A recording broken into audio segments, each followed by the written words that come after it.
Assalamualaikum warahmatullahi wabarakatuh. Perkenalkan, nama saya Silviana, NIM 2017-53111. Pada pertemuan kali ini saya akan mempresentasikan atau menjelaskan tentang internet marketing.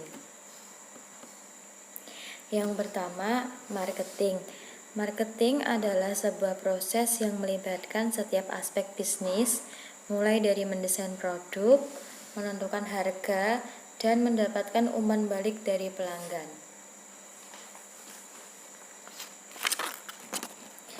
Untuk marketing ini sendiri tergantung bagaimana perusahaan dapat memasarkan produk dengan berbagai cara. Nah, yang paling umum untuk memasarkan produk pada era seperti ini adalah dengan cara iklan.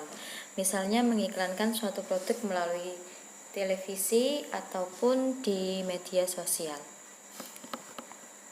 Kemudian yang selanjutnya ada online marketing.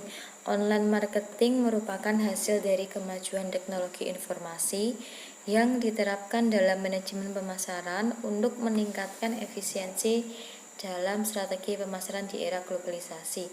Untuk marketing online ini sendiri sudah sangat marak beredar di kalangan masyarakat pada saat ini. Banyak sekali masyarakat yang bertransaksi atau berwirausaha menggunakan online marketing. Kemudian konsep online marketing.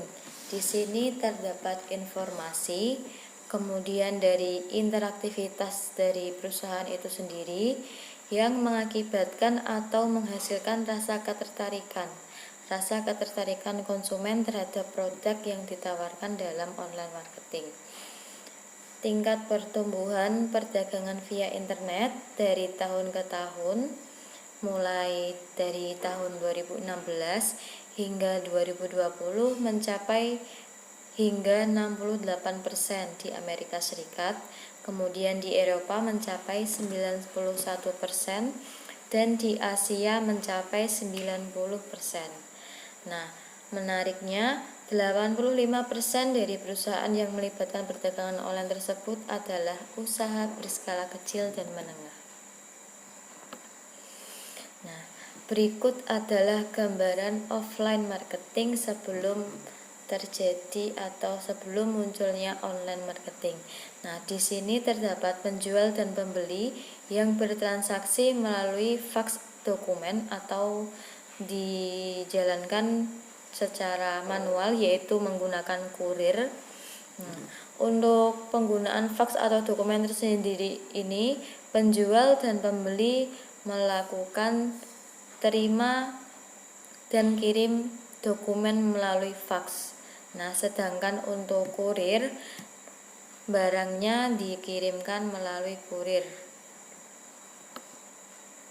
Kemudian setelah adanya offline marketing, muncullah online marketing. Nah, pada online marketing ini sangat memudahkan sekali. Kita tidak perlu mengirimkan fax ataupun kurir untuk mengirimkan dokumen. Kita cukup bertransaksi melalui satu server, yaitu e-commerce gateway. Di dalam server tersebut, penjual maupun pembeli dapat melakukan transaksi. Nah, penjual dapat mengupdate atau memberikan invoice, melakukan PO juga. Jadi dengan adanya online marketing ini sangat mempermudah pelaksanaan transaksi jual beli. Berikut adalah gambaran dari online marketing. Ini terdapat jual produk sendiri, kemudian ada PPL atau pay per lead, kemudian ada PPC atau pay per click. Nah, untuk pay per click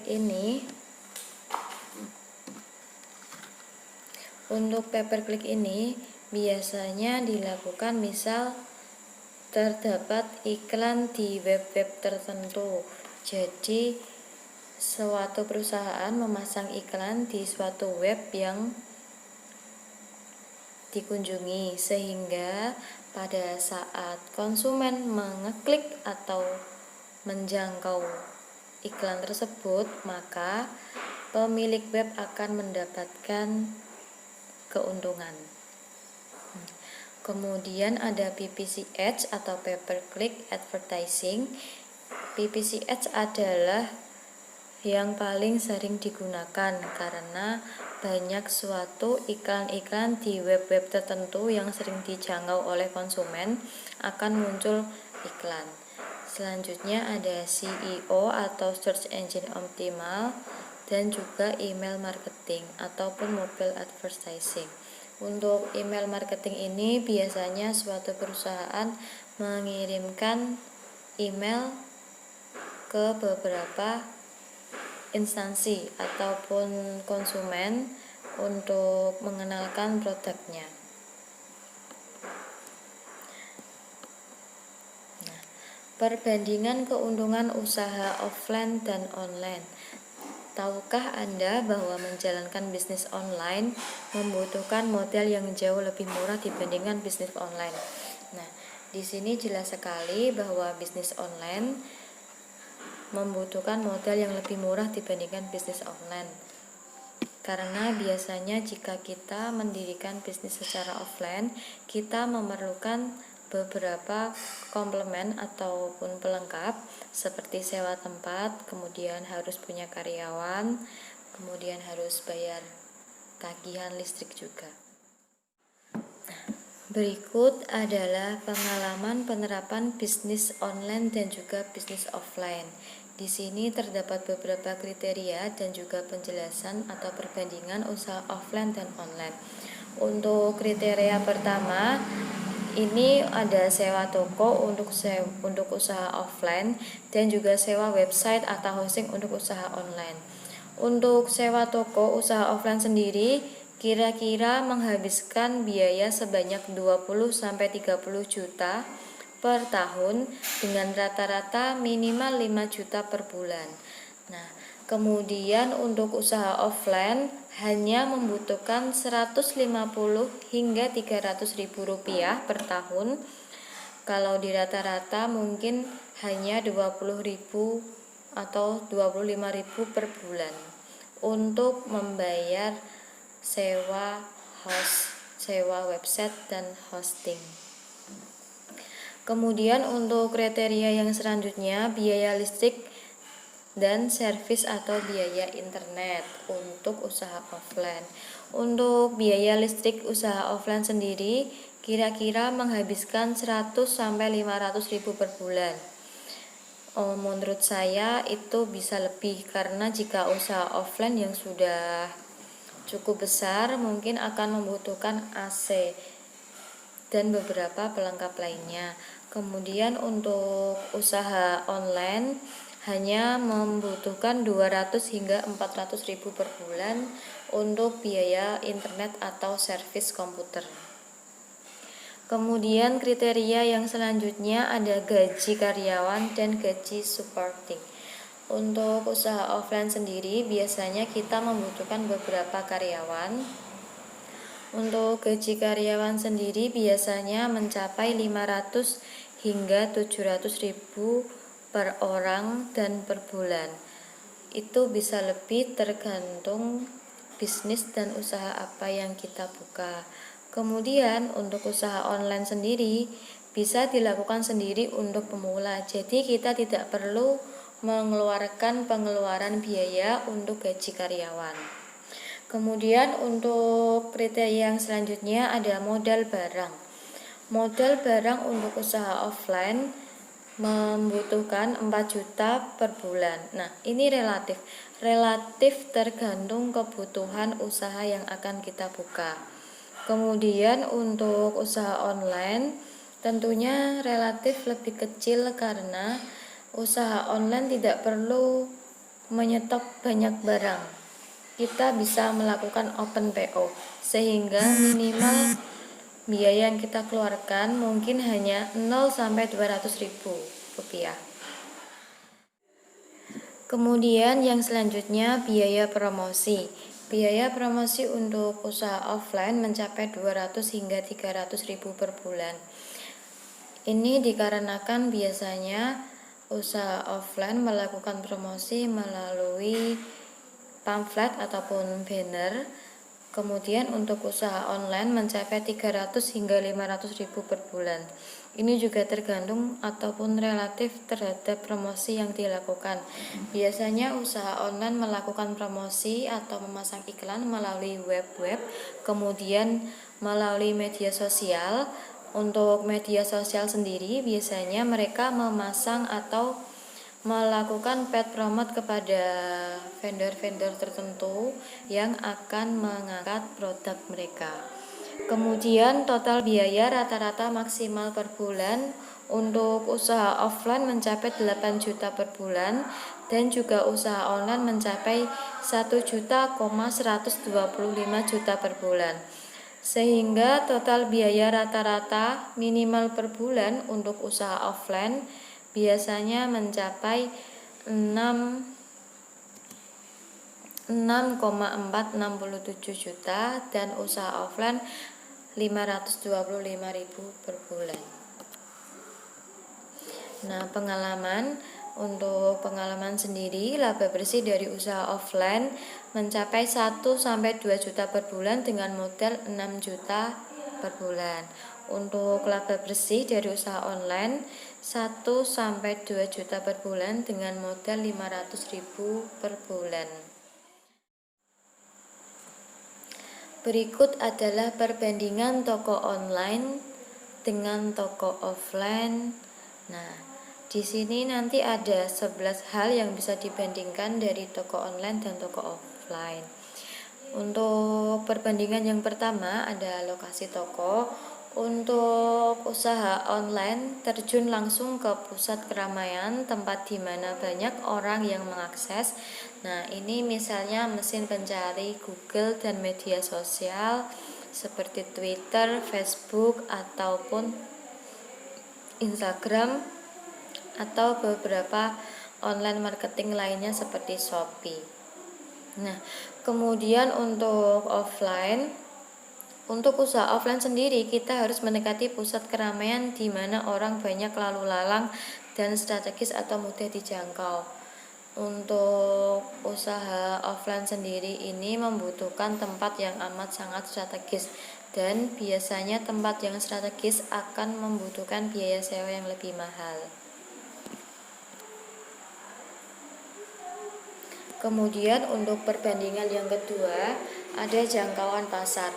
Jangkauan pasar toko online, penjual dapat merangkul pembeli dari manapun lokasinya dan dimanapun calon pembeli berada, baik itu di Indonesia maupun di dunia. Internet merupakan media yang terbatas.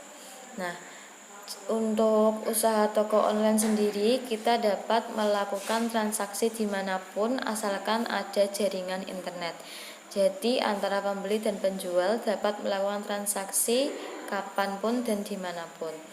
Untuk jangkauan pasar toko offline, pengunjung yang datang ke toko offline kemungkinan besar berasal dari wilayah atau lokasi yang berdekatan dengan toko offline tersebut. Nah, berbeda dengan toko online tadi, untuk toko online dapat dilakukan transaksi dengan jarak jauh.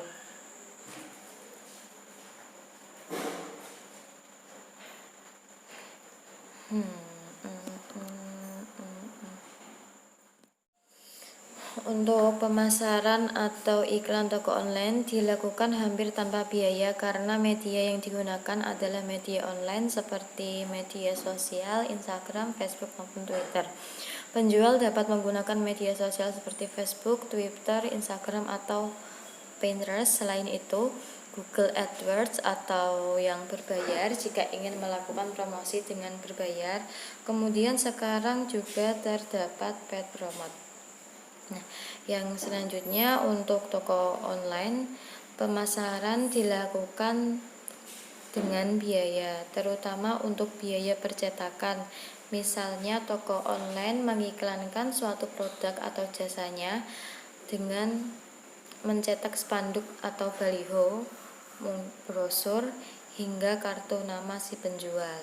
Selain itu, iklan baris di koran juga kerap jadi sarana promosi sebuah toko offline. Nah, Untuk pemasaran toko offline sendiri membutuhkan biaya yang lebih karena pemasaran dilakukan melalui media yang berbayar. Kemudian perbandingan yang selanjutnya adalah cari barang. Untuk pencarian barang toko online, pembeli cukup mengetik kata kunci dari produk yang dicari di halaman mesin pencari di Google atau pada kolom search di sebuah toko online. Untuk cari barang toko online sendiri dapat dilakukan lebih spesifik karena kita tinggal mencari barang atau jasa yang kita inginkan. Untuk toko offline sendiri, pengunjung toko offline harus mendatangi rak berisi produk-produk satu persatu atau ia bisa mencari produk dengan bantuan karyawan dari toko offline tersebut. Untuk pencarian barang toko offline tergolong cukup rumit karena kita harus datang ke toko terlebih dahulu dan mencari produk yang kita inginkan. Selanjutnya, untuk perbandingan selanjutnya adalah cara beli. Cara beli toko online, pembeli cukup menekan tombol beli atau memesan produk yang sudah dilihat di situs toko online melalui SMS ke nomor ponsel penjual. Bahkan sekarang dapat dilakukan melalui marketplace. Untuk toko offline sendiri, cara belinya, pengunjung toko offline memilih produk yang hanya tersedia di toko itu. Lalu ia membawa produk pilihannya ke kasir untuk dibayar.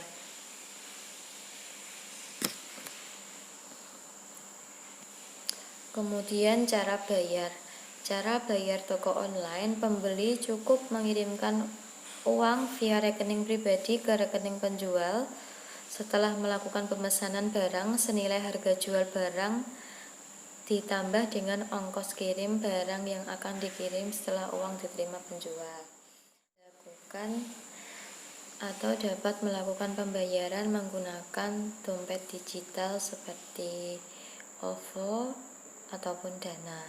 Kemudian cara bayar toko offline, pembayarannya langsung dilakukan di waktu yang sama. Artinya pembeli menyerahkan uang tunai kepada penjual setelah memilih barang yang ingin dibeli. Kemudian modal awal. Modal awal toko online biasanya jauh lebih rendah daripada toko offline. Untuk biaya awal yang harus dikeluarkan, biaya koneksi internet, biaya pembuatan website di toko online, dan biaya SEO jika ingin menggunakan. Kemudian toko offline, biaya awal yang harus dikeluarkan biasanya adalah biaya sewa toko selama 6 bulan atau setahun, kemudian biaya tagihan listrik, keamanan, kebersihan, dan bisa saja biaya gaji karyawan jika penjual tersebut memperkerjakan karyawan untuk usahanya. Kemudian jenis produk. Jenis produk online yang dijual di toko online tidak terbatas, termasuk jumlah dan variasi jenis produk tersebut. Namun, semakin spesifik suatu toko online akan semakin mudah dikunjungi oleh orang. Jadi jika toko tersebut mendeskripsikan barang yang dijual dengan spesifik, maka akan semakin sering dan semakin banyak konsumen yang mengunjungi situs tersebut. Kemudian jenis produk online, jenis produk offline. Jenis produk yang dijual di sebuah toko offline pun dapat bermacam-macam. Namun untuk toko offline sendiri memiliki keterbatasan, mungkin keterbatasan stok dan macam barang, karena jumlah barang yang dijual sama dengan jumlah stok produk tersebut.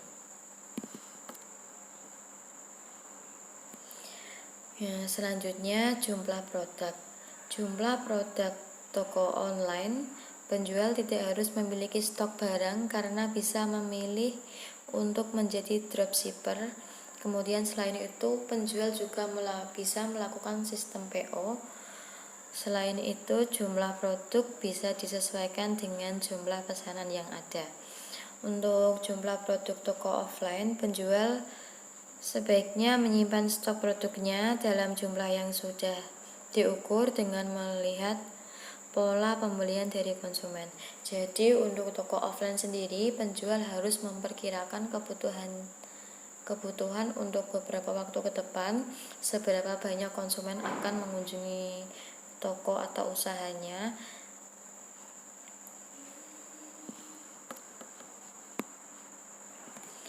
Kemudian jumlah toko. Jumlah toko online bisa membuka toko dengan jumlah yang banyak lewat marketplace atau situs jual beli online yang rata-rata menyediakan akun secara gratis. Penjual tinggal mendaftarkan email, mengisi data-data, lalu mengunggah foto produk dan deskripsi produknya sendiri. Untuk toko online sendiri, kita dapat membangun suatu toko online yang berbeda-beda tergantung produk yang kita jual. Kita bisa membedakan produk, misal produk sepatu, produk baju, dan juga produk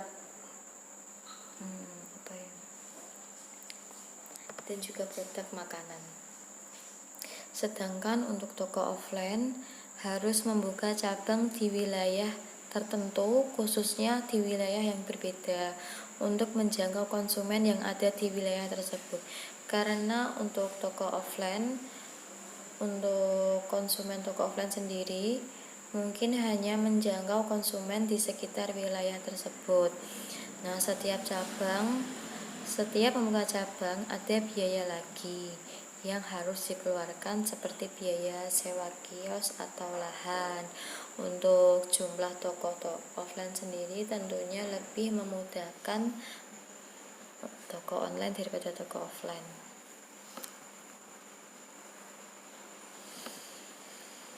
Kemudian tenaga dan waktu.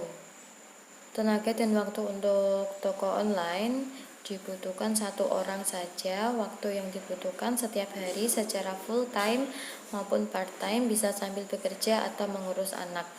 Biasanya untuk toko online sendiri hanya membutuhkan 1 karyawan. Untuk pemula biasanya membutuhkan 1 admin untuk stay di komputer atau di perangkat mereka untuk melayani konsumen. Kemudian untuk tenaga dan waktu toko offline biasanya dibutuhkan lebih dari 1 orang karena biasanya terdapat karyawan gudang dan juga karyawan pelayan ataupun kasir. Waktu yang dibutuhkan sebaiknya full time dengan komitmen besar, karena kita membayar sewa toko. Sebaiknya penjual memaksimalkan waktu jam buka toko. Toko online dengan toko offline. Apakah toko online selalu berlawanan dengan toko offline? Nah, menurut hasil riset Nielsen online, mencapai sekitar 80% pembeli membeli di toko setelah mengunjungi toko online. Kemudian 58% diantaranya membeli di toko yang situs webnya paling sering mereka kunjungi. Hasil riset di atas menunjukkan bahwa online bisa meningkatkan penjualan offline. Jadi sebaiknya pada era seperti ini, kalau kita memiliki toko offline, akan lebih baik jika kita membuka toko online-nya, karena media online dapat mempromosikan produk yang kita jual.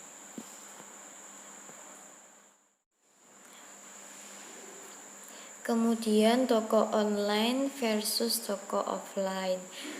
Mereka yang membeli barang di sebuah toko sudah pasti melakukan riset terlebih dahulu. Riset yang paling sering dilakukan di dunia maya ketimbang di toko tempat mereka membeli produknya. Perbandingannya mencapai 52% meriset terlebih dulu di online dibanding 25% yang meriset di toko. Yang 52% itu datang ke toko sudah dengan bekal informasi yang memadai, sehingga tahu apa yang akan mereka beli. Kelengkapan informasi produk menjadi syarat mutlak di sebuah toko online.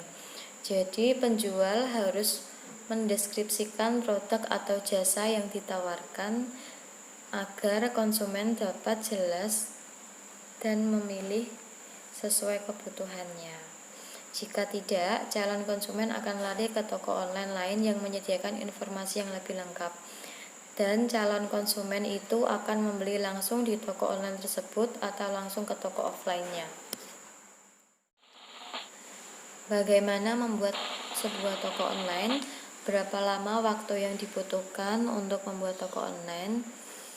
Nah, tidak sulit. Untuk membuat toko online sendiri, kita cukup mendaftar sebagai member, kemudian membuat toko, mengunggah produk. Dalam pengunggahan produk, kita harus menyertakan deskripsi produk atau jasa yang ditawarkan. Jadi waktu yang dibutuhkan tidak lama, mungkin hanya sekitar 15-20 menit saja.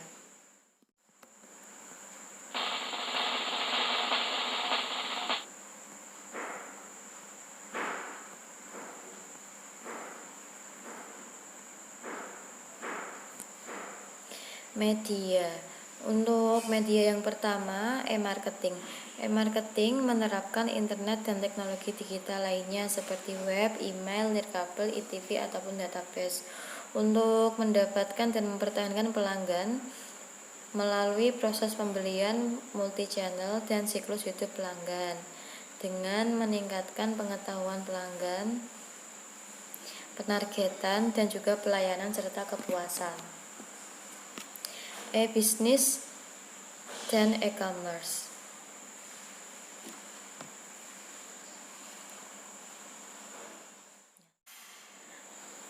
E-bisnis dan e-commerce merupakan suatu perpaduan suatu bisnis online yang menggunakan suatu jaringan ataupun media internet. Untuk elektronik commerce sendiri memiliki beberapa kesamaan dengan elektronik bisnis. Kemudian elektronik commerce dan juga elektronik bisnis juga memiliki sebuah kesamaan atau hampir sama. Dan yang terakhir, kemudian electronic commerce is subset of electronic business. Nah, electronic commerce merupakan bagian dari electronic business. Internet marketing konteks. Nah, di sini terdapat B2C yaitu organisasi sites, kemudian consumer marketplace, ada C2C itu mencakup auction, consumer review, B2B organisasi site, dan juga business marketplace. Dan yang terakhir ada C2B yaitu customer bids, meliputi letsbuyit.com dan priceline.com. Internet application. Di sini terdapat beberapa market. Nah, di sini membutuhkan market development, diversification, kemudian market penetration, dan juga product development. Nah, ini misalnya contoh dari Qainas. Nah, dapat dilihat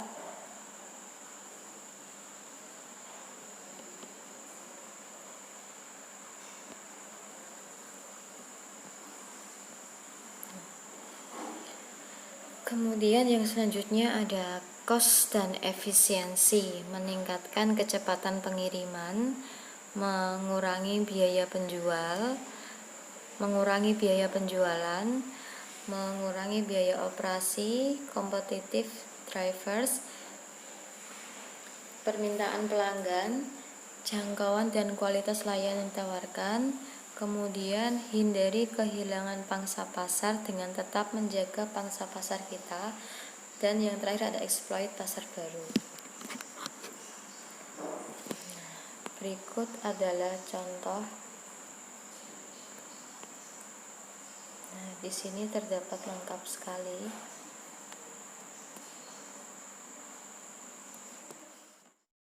Kemudian untuk selanjutnya ada teknologi pembuatan alamat website.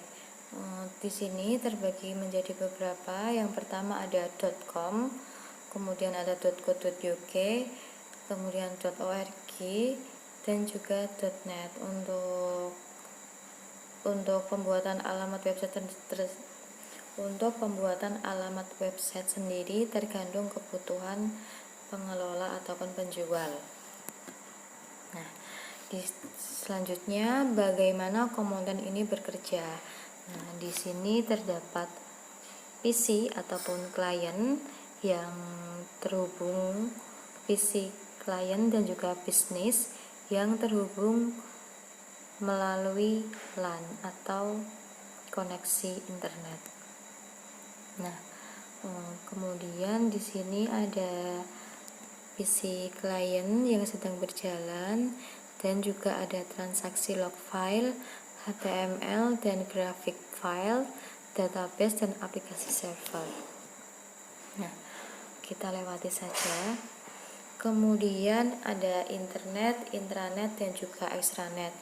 Di sini di dalam internet terdapat extranet dan juga intranet. Untuk internet sendiri adalah suatu media yang menghubungkan antara beberapa perusahaan atau yang menjangkau lebih luas.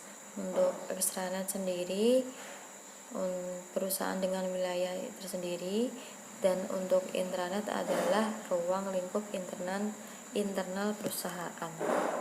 Nah, di sini ada interaktif dan intelijensi perusahaan dan juga customer. Untuk yang model lama, perusahaan hanya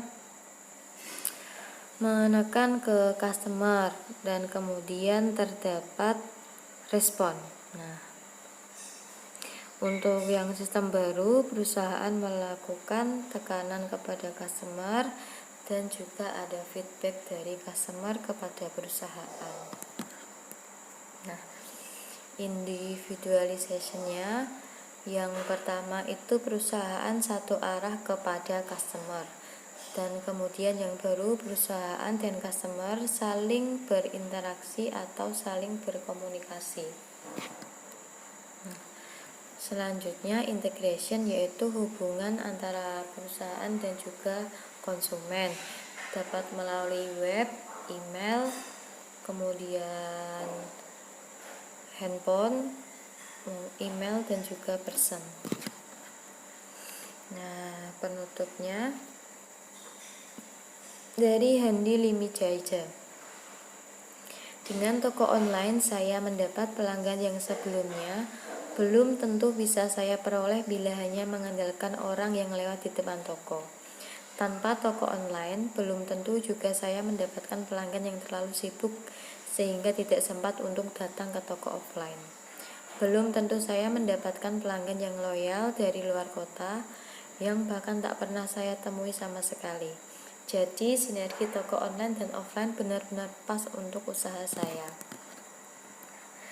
Terima kasih, sekian presentasi yang dapat saya sampaikan. Semoga bermanfaat. Wassalamualaikum warahmatullahi wabarakatuh.